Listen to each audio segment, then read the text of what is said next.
Subscriber वाला channel delete हो चुका है, क्योंकि सिर्फ 12 घंटों के अंदर मेरे चैनल पे 3 स्ट्राइक्स मारी गई। और शायद तुम्हें जानकर हैरानी होगी, पर ये स्ट्राइक मारने वाला और कोई नहीं बल्कि वीरू भाई है। और क्यों? लालच और जलन की वजह से। पर आखिर ऐसा क्या हो गया कि जिस कालू के आते ही उसका चैनल रॉकेट की तरह उड़ने लगा, आज उसी कालू के चैनल पे 3 स्ट्राइक्स पड़वा के चैनल डिलीट करवा दिया गया। तो चलो तुमको सब कुछ एकदम अच्छे से एक्सप्लेन करता हूँ, उसके बाद ये आप लोग तय करोगे कि कौन सही है और कौन गलत। तो मैं एकदम शुरू से शुरू करता हूँ। तो ये बात है आज से 5 महीने पहले की, जब वीरू भाई के चैनल पे लगभग 70,000 के करीब सब्सक्राइबर्स थे, और वो 70,000 सब्सक्राइबर्स करने में उसे 3 साल लग गए थे। और उसी टाइम में उसकी वीडियो बनवाने के लिए पहली बार गया था, और तभी मुझे कालू का रोल दिया गया था। और वो वीडियो और कोई नहीं बल्कि Kalu as a rise star वाली वीडियो थी। अब देखो, कालू का जो कैरेक्टर है वो मेरे आने से पहले से ही वीरू के वीडियो में था, बट कभी कोई कालू बनता था तो कभी कोई और कालू का ड्रेसअप भी हमेशा अलग ही होता था। बट जो मैंने पहना वो इतिहास बन गया, और ये बात तुम्हें भी पता है, क्योंकि वो वीडियो सिर्फ 24 घंटे के अंदर मिलियन क्रॉस कर चुकी थी। और वो वीडियो ऑडियंस को इतना ज्यादा अच्छा लगा कि बस 2 से 3 दिनों में 70,000 से 1 लाख सब्सक्राइबर कंप्लीट हो गए। तो अब क्या, कालू का जो कैरेक्टर था वो फिक्स हो गया, और उसके बाद वो अपने लगभग हर एक वीडियो में कालू को रखता ही रखता था, और अभी भी रखता है। उसके बाद Kalu as a rise star part 1 से लेकर पार्ट 5 तक उसके लगभग 3-4 लाख सब्सक्राइबर कंप्लीट हो चुके थे। उसके बाद उसकी हर वीडियोस मिलियन में जाने लगी, क्योंकि हर वीडियो में कालू यानी मैं होता ही होता था। और ये बात आप लोग अच्छे से जानते हो कि हर कोई कालू यानी मेरी वजह से ही वीडियो देखना पसंद करता था। तो अब मेन कहानी स्टार्ट हुई यहाँ से। वीरू वनम को तो आप सभी जानते ही होंगे, जो कि बहुत पहले से ही वीरू भाई के वीडियो में रहता है। अब क्योंकि वीरू भाई का चैनल बहुत ही ज्यादा ट्रेंडिंग में चल रहा था, और उसके हर एक वीडियो में मैं तो होता ही था, पर साथ ही वीरू वनम भी होता था। और यहाँ वीरू वनम की वॉइस खुद की होती थी, इसलिए मैंने सजेस्ट किया कि भाई तुम भी वीरू भाई जैसा वीडियो बनाओ। अब ऐसा भी नहीं था कि वीरू वनम पहले से वीडियो नहीं बनाता था, लेकिन शायद आपको पता ना हो, पर वीरू वनम पहले से फ्री फायर की फैक्ट की वीडियोस बनाता था, और तब उसके 2.5 लाख के करीब सब्सक्राइबर्स थे, लेकिन व्यूज बहुत ही बेकार आते थे। इसलिए मैंने उसे कहा कि भाई तुम्हारे व्यूज भी नहीं आते और तुम इधर फेमस भी हो, तो अब तुम अपना कंटेंट चेंज कर दो और तुम भी वीरू भाई जैसा वीडियो बनाओ। और कुछ ही दिनों बाद से उसने वीरू भाई जैसा कंटेंट बनाना स्टार्ट कर दिया। शुरू में तो उसे कोई खास रिस्पॉन्स नहीं मिला, बट कुछ दिनों बाद से उसका भी वीडियो लाख में जाने लगा। तो फिर मेरे दिमाग में भी आया कि चलो कालू का यानी खुद का ऑफिशियल चैनल खोलते हैं। अब देखो, चैनल ओपन तो कर लिया था, बट मेरे सामने एक प्रॉब्लम आ चुकी थी। वीरू वनम का वॉइस तो खुद का होता था, इसलिए वो अपना स्क्रिप्ट बना सकता था, बट मेरी जो वॉइस होती थी वो असल में वीरू की ही वॉइस है। और शायद ये बात आप में से बहुत कम लोग ही जानते होंगे। तो अब अगर मैं खुद की स्क्रिप्ट बनाता तो कालू और वीरू की दोनों की वॉइस मुझे वीरू से मांगनी पड़ती, वो भी रोज रोज। लेकिन वीरू भाई उस टाइम अपनी वीडियोस में तो बिजी रहता ही था, और साथ ही वीरू वनम को भी वॉइस देते रहता था, इसलिए मुझे उससे वॉइस मांगना ठीक नहीं लगा, क्योंकि वीरू भाई उस टाइम अपना और वीरू वनम का कंटेंट के लिए वॉइस तो देता ही था, और साथ ही जॉब भी करता था। तो फिर मैंने वीरू भाई से कहा मैं तुम्हारा स्क्रिप्ट डाउनलोड करके उसे अपने तरफ से दिखा दिया करूंगा, और इस चीज के लिए मैंने उससे परमिशन मिली थी। तो उसने बोला था हाँ भाई यार कोई दिक्कत नहीं है, कुछ भी कर। तो मैंने भी वीडियो डालना स्टार्ट कर दिया। शुरू में तो ज्यादा से ज्यादा 1000 व्यूज पे जाके अटक जाते थे, पर कुछ दिनों बाद से 10,000, 50,000, 1 लाख ऐसे व्यूज जाने लगे, और उसके बाद हर वीडियो लाख से ऊपर ही जाता था। फिर क्या, मेरा भी चैनल एकदम रॉकेट की तरह उड़ने लगा, क्योंकि ऑडियंस को चाहिए था कालू का ऑफिशियल चैनल, जो कि मैंने उन्हें प्रोवाइड किया। और उधर यूट्यूब के साथ साथ मैंने इधर इंस्टा पेज भी बना लिया, और कुछ दिनों बाद अपना इंस्टा पेज भी रन कर गया। फिर कुछ दिनों बाद मैंने एक प्रमोशन वीडियो डाली, जिसपे यूट्यूब और इंस्टा दोनों मिला के 1 मिलियन प्लस व्यूज गए थे, लेकिन प्रमोशन वाले ने मेरे साथ स्कैम कर दिया। 1 मिलियन व्यूज पे जो कि 50,000 रुपए बनने चाहिए थे, लेकिन बने थे सिर्फ 10,000। लिटरली मेरे साथ उस दिन बहुत बड़ा फ्रॉड हुआ था। फिर जब मुझे पेमेंट मिल गया तो उसके 3-4 दिनों बाद वीरू भाई का कॉल आया, और वीरू भाई ने मुझसे उस दिन ये बोला कि जितने भी प्रमोशन के पैसे बने हैं उसका 50% तो मुझे दे। और ये वही दिन था जिस दिन उसने अपना असली रंग दिखाया था, क्योंकि पहली बात तो जिस दिन मैंने अपना चैनल ओपन किया था उस दिन ऐसा कोई डील नहीं हुआ था कि आगे चल के अगर कुछ अर्निंग होती है तो उसमें हमारा पार्टनरशिप रहेगा, बल्कि मैंने परमिशन लेके बस चैनल स्टार्ट कर दिया था। और अगर आप थोड़ा गौर से सोचोगे तो आपको पता चलेगा कि उसने परमिशन इसलिए दिया था क्योंकि उसे लगता था कि मैं आगे चल के कुछ नहीं कर पाऊंगा, लेकिन उसने जैसा सोचा था उसका एकदम उल्टा हुआ। मेरा चैनल लगभग उसके टक्कर में चल रहा था, और इसलिए उसके मन में हुई जलन और लालच। और मेरे ख्याल से आप लोग यहाँ तक तो समझ ही गए होंगे कि कौन सही है और कौन गलत। तो जिस दिन वो मुझसे प्रमोशन वाले 50% मांगने आया था, उस टाइम उसे लग रहा था कि मुझे 50,000 के करीब रुपए मिले, और मैं उससे झूठ बोल रहा हूँ कि मुझे 10,000 मिले हैं। तो यहाँ पे मैं आप लोगों को ये पहले ही क्लियर कर दूं कि जब शुरू में कोई पार्टनरशिप की डील ही नहीं हुई थी तो पैसों के मामले में झूठ बोलने का क्या मतलब बनता है। आई होप आप समझ रहे होंगे मैं क्या कहना चाहता हूँ। बट फिर भी मैंने मम्मी कसम तक खा लिया कि मुझे 10,000 रुपए ही मिले हैं, लेकिन बंदा यकीन करने को तैयार ही नहीं था। उस दिन बहुत ही ज्यादा लोचा हो गया, और यहाँ तक कि वो बंदा मुझे बहुत ही ज्यादा उल्टा सीधा बोले जा रहा था। यहाँ तक कि मेरी वीडियो एडिटिंग टट्टी जैसी है, और बहुत सारे ईगो हर्ट करने वाली बातें। बाकी आप लोग कमेंट में बताओ क्या मेरी एडिटिंग सच में टट्टी जैसी है। और हाँ, एडिटिंग से याद आया, ऐसा एडिटिंग करना मुझे वीरू भाई ने ही सिखाया था। वीरू वनम और मुझे दोनों को एक साथ व्हाट्सएप पे स्क्रीन शेयर करके। बट जो एडिटिंग करने में 2 से 3 घंटे लग जाते हैं, वो एडिटिंग में बस 10 मिनट में सीख गया, क्योंकि मैंने उससे बस कुछ मेन पॉइंट्स पूछे और मुझे समझ में आ गया। अब ऐसा इसलिए क्योंकि मैं पहले से ही एक एडिटर एंड क्रिएटर हूँ, और उसके बाद वीरू भाई ने मुझे वीडियो एडिटिंग के लिए सारे एलिमेंट्स भी दिए। बट यहाँ पे मैं आपको एक एग्जांपल देना चाहूंगा। मान लो मैंने आपको 1 घंटा टाइम देके कुछ एडिटिंग सिखा दिया, और साथ ही वीडियो एडिटिंग के एलिमेंट्स भी दे दिए, और फिर आप उसके बाद अपने से मेहनत करके बहुत आगे तक बढ़ गए। है। तो इसका मतलब क्या, अगर आप कुछ अर्निंग करते हो तो क्या मैं उसमें पार्टनरशिप मांगने आऊंगा या फिर डायरेक्ट आपके चैनल और इंस्टा का एक्सेस मांगूंगा? बिल्कुल नहीं। लेकिन वीरू भाई ने एग्जैक्ट ऐसा ही किया। जिस दिन वो मुझसे 50% मांगने आया था उस दिन बहुत लोचा हुआ, लेकिन लास्ट में हमारे ग्रुप के सभी बंदे लाइक वीरू, वनम, ईगल भाई, छोटे और मैंने ये फैसला लिया कि चलो भले ही शुरू में डील नहीं होता बट फिर भी 50-50 देने के लिए मैं रेडी हूँ। उस दिन ये सब खत्म हुआ। फिर अगले दिन वीरू ने फिर से कॉल किया। उस दिन वीरू भाई मुझसे ये बोल रहा था कि भाई मुझे तुझ पे भरोसा नहीं है, तू मुझे अपना यूट्यूब और अपना इंस्टा दोनों ही लॉग इन करा। अब गाइस यहाँ पे मुझे आप लोग एक बात बताओ, जब सामने वाले बंदे को मेरे पे ट्रस्ट नहीं है तो मैं उस पे ट्रस्ट कैसे कर लूं? क्योंकि ये बात आप भी जानते हो, अगर मैं उसको अपना इंस्टा और चैनल दे देता तो वो 100% कंफर्म हैक कर लेता। अब वो ठहरा हरियाणा का और मैं ठहरा बिहार से, तो हैक होने के बाद मैं उसका क्या ही बिगाड़ लूंगा, इसलिए मैंने लॉग इन नहीं दिया और ये बात उसे खटक गई। अब मुझे ये समझ नहीं आ रही थी कि इसमें खटकने वाली बात क्या है। बस दो चीजें समझ आ रही थी, वो है लालच और जलन। आपको इसके अलावा कुछ समझ में आ रहा है तो कमेंट में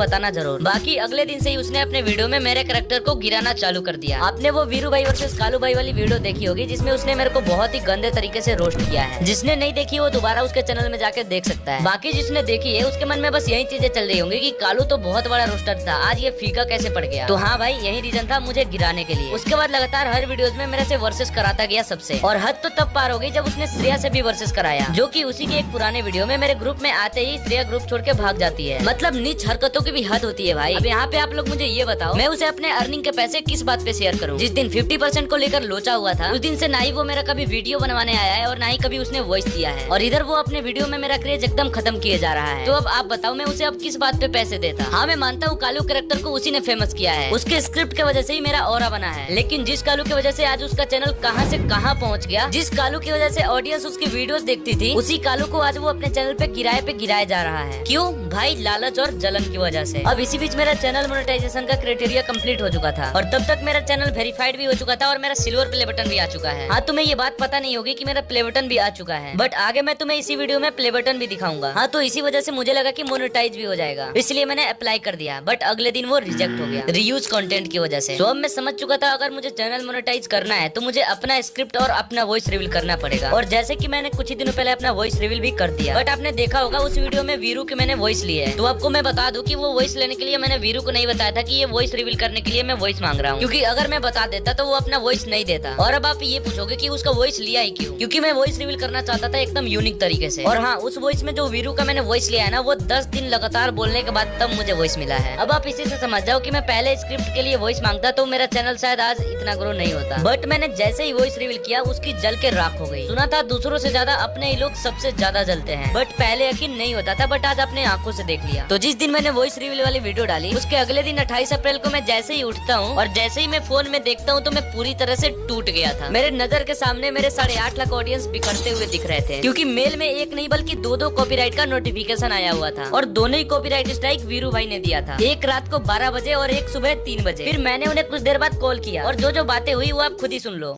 नहीं ये बताना परमिशन तेरे से लिया था कि नहीं? किस चीज का परमिशन? स्क्रिप्ट के तरह वीडियो बनाओ। हाँ तो लिया था, नहीं लिया पता था। थी इसलिए मैंने तुमसे बताया नहीं, क्योंकि तुम वॉइस देते ही नहीं भाई, और बता देता तो।